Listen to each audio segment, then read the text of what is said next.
Alright guys, D-Headed Man here, and today we got a customer that called in about a leak coming down from the ceiling. So I went up to the attic and noticed that the drip pan was full of water and that this line is clogged up. And as soon as I shook it up upstairs, all this gooey, nasty stuff came out.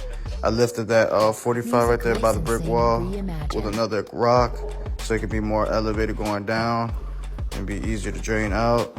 I think that was one of their problems. And now it's time to clean up all this water.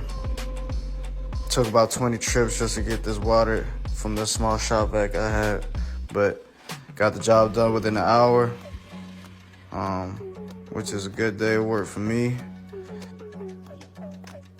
Bone dry, put everything back together. Also threw some condenser tabs in there to prevent any slime, and yeah, it looks good to me. D-Headed Man out.